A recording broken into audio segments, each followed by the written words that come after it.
Eu acho muito perigoso a gente ter uma figura como o Alexandre de Moraes tão poderosa assim no Brasil.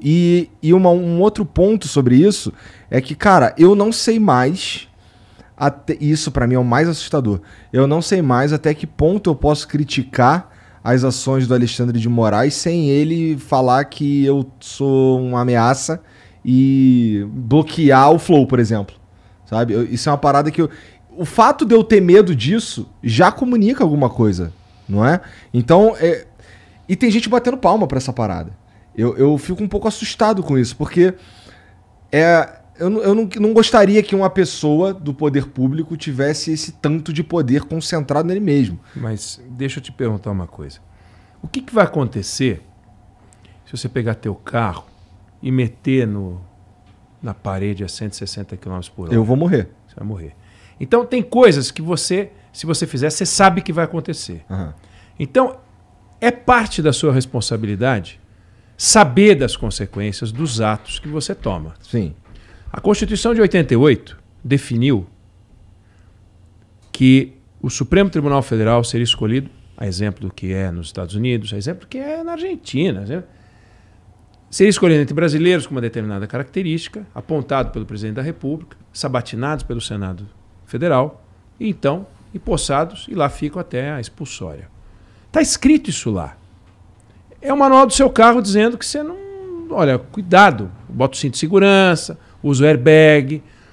Aí você não usa o airbag, não bota o cinto de segurança e dirige a 150 km por hora e bate no muro, aí você fala assim, eu estou um pouco revoltado com a ideia de que tem um carro que se eu entrar e bater no muro com 150 por hora, eu vou morrer. Mas pô, a Constituição disse que é assim. Aí o presidente, que a Constituição disse que tinha que estar lá, porque ele era o vice da Dilma, e ela tinha que cair, ele escolheu Alexandre de Moraes por quê? Porque ele pode e porque ele podia. Porque a Constituição dizia. Aí ele escolheu Alexandre de Moraes. Aí o Senado, que não sabatina nada, só puxa saco. São as coisas mais ridículas, né? E o único não que a gente teve foi no governo de Floriano Peixoto.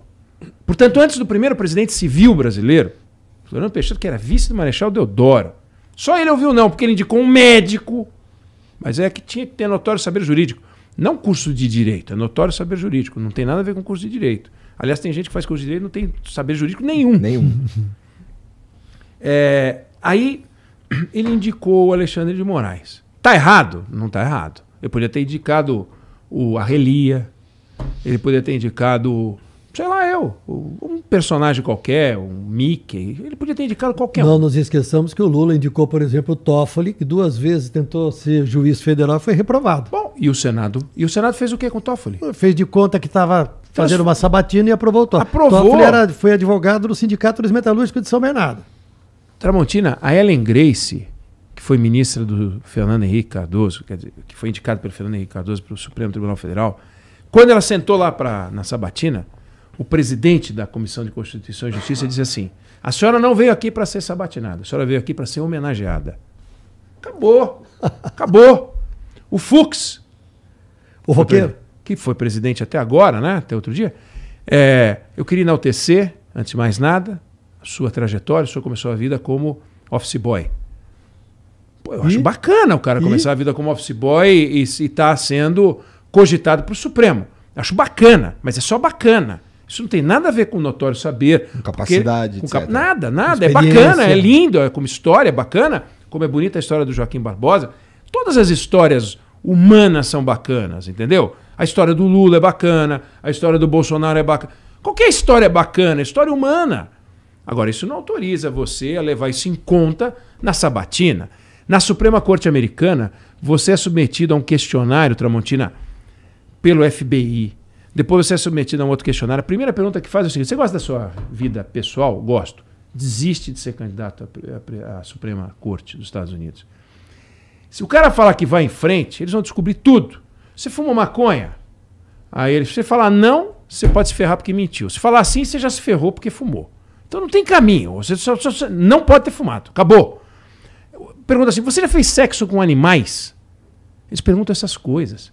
Eu vi o questionário de um dos candidatos a juiz. O processo da Sônia Sotomayor tem 5.000 páginas. Os caras levam a sério.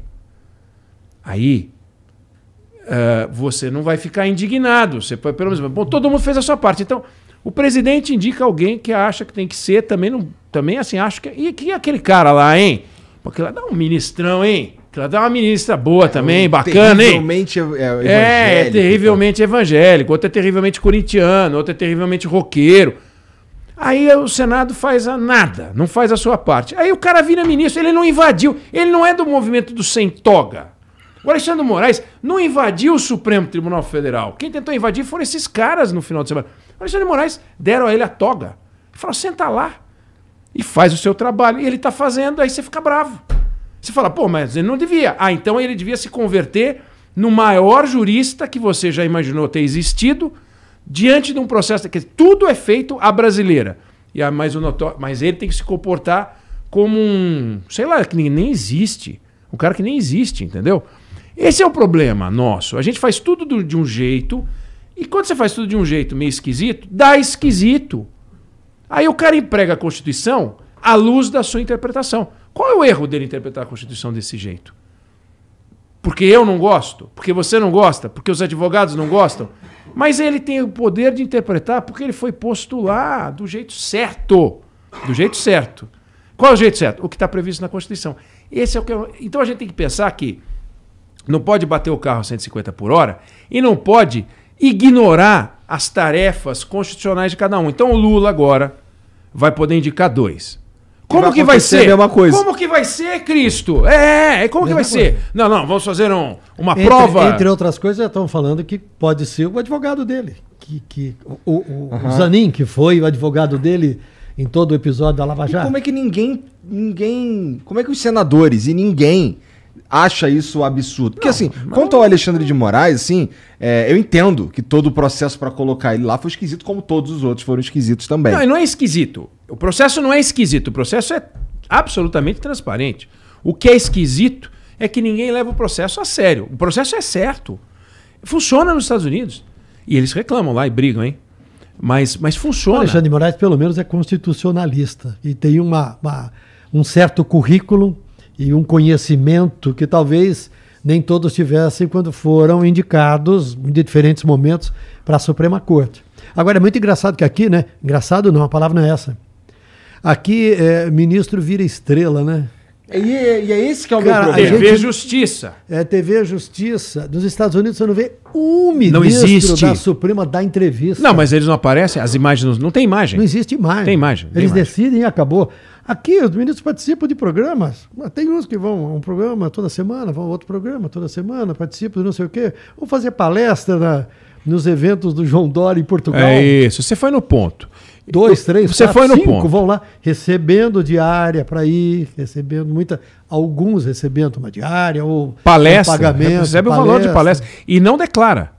Não declara para a Receita, mas não declara. Teve uma reunião do Conselho Nacional de Justiça, presidida pelo Lewandowski.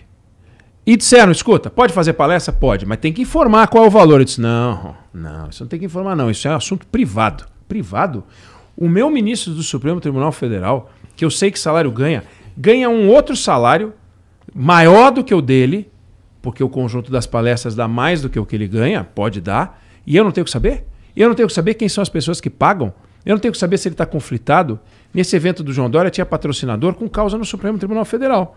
E tinha lá 5 ministros do Supremo. 5 ministros do Supremo. É inconcebível. Mas não é ilegal. Esse último evento, nós estamos falando de Nova York. O de Nova York. Porque antes também há uma sequência de viagens de ministros do Supremo a Portugal também, porque o ministro Gilmar tem lá uma faculdade, uma universidade, promove cursos lá e tudo mais, organiza cursos em Lisboa e muitas vezes os ministros são convidados, governadores também vão, ministros de Estado e ministros do Supremo também.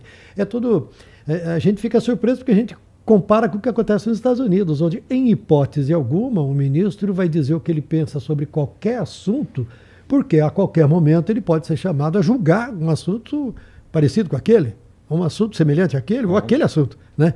Então ele se resguarda o tempo todo. Você não vê foto dos caras em lugar nenhum, você não vê imagem dos caras, eles não dão entrevista, eles não aparecem, eles julgam só. Aqui é diferente. E tem um detalhe. Na Suprema Corte Americana, você tem uma mesa tipo Santa Ceia. Ficam todos do mesmo lado, são 9. A população 50% maior do que a nossa, que são 11, né? Lá são 9. Ficam todos do mesmo lado da mesa e lá os advogados vão lá falar. E eles podem ou não perguntar. O ministro Clarence Thomas ficou 10 anos sem abrir a boca nessa sessão, nesse evento. Aí um dia ele perguntou, depois de 10 anos na Suprema Corte, ele fez uma pergunta. Aí, manchete do New York Times, ministro Clarence Thomas falou pela primeira vez. Então ele falou, mas não é que eles julgam ali, lá eles fazem perguntas. Tramontina vai lá e defende o ponto dele, o Igor vai lá e defende, pergunta, toma esclarecido, toma. Aí eles saem e vão votar num lugar que aqui a gente ia dizer antidemocrático, é um absurdo, não é transparente, ficam numa sala. E ali eles resolvem. Aí deu 5-4, um dos 5 faz o voto da maioria, acabou. Às vezes tem o voto da minoria, acabou. E eles decidem sobre coisas importantes, como aborto. E aqui é um voto para cada um. Detalhe que eu acho bizarro, eu não sei se te incomoda, Tramontina, você já acompanhou um monte. Eles levam o voto por escrito. Aqueles votos intermináveis, 60 páginas, 70 páginas. Aí vai uma parte lá falar. O sujeito vai falar, um amigo da corte, o sujeito vai lá e fala, ponderando alguma coisa. Para que serve aquilo? Se o cara tem o voto por escrito, terminou de falar, aí o juiz vota do relator e depois vota do mais moderno ao mais, né, ao decano. Bom, e aí é um voto para cada um. Às vezes termina, o presidente fala assim, bom, deixa eu ver se eu entendi então. Deu 6-3 na questão do relator que defendeu não sei o quê, daí um diz, não, o meu voto foi nesse sentido, mas na parte que ele diz... E eles ficam tentando entender o voto. Você já viu isso? Algumas vezes demora 1-2 horas para tirar a dúvida. Para tirar a dúvida. É verdade. Você fala, mas peraí, isso aqui é transparente. Ah, não, porque é transparente. Transparente não, isso é confuso. Não tem nada de transparente. É confuso. Transparente é o sistema americano. Entendeu? Isso é transparente. Todo mundo sabe como funciona. O ministro lá dirige o próprio carro. Aqui, cada um tem o seu motorista e o motorista do ministro 4 não passa o motorista do ministro 3. Porque ele é mais antigo. Então é uma coisa... Tem o sujeito que puxa a poltroninha. O Alexandre de Moraes precisa de alguém que puxa a poltrona dele. É o Capinha, que puxa a poltrona dele. Aí leva o cafezinho para ele, na xicrinha bacaninha que tem o loginho. É muito cheio de salamaleque. E perda de tempo da sociedade. Agora, o saldo final é o que você falou. Temos um problema, né? Temos um problema. Essa coisa do monocrático. Eles deram uma mudada agora. As decisões monocráticas têm que ser levadas exatamente para ir diferente agora. Todo mundo tem que ir para as decisões têm que ir para plenário, né? E não serão mais tomadas por uma pessoa, por um ministro. Que é um absurdo. Você tinha 150 mil decisões por ano. Como é que pode? 150 mil decisões por ano. Aliás, isso é uma outra coisa importante da Suprema Corte, né? Lá eles decidem o que eles vão decidir. E eles pegam, você tem que fazer um textinho de até 30 páginas, menos de 30 páginas, é um textinho pequeno, o cara lê e diz assim, não vou aceitar o seu caso, ou vou aceitar o seu caso. Se eu não aceitar o seu caso, vale a decisão anterior, acabou, vou aceitar o seu caso. E aí eles julgam. E julgam 100 casos por ano, 150 casos por ano, aqui é 150 mil na Suprema Corte. É uma piada, né? É uma piada.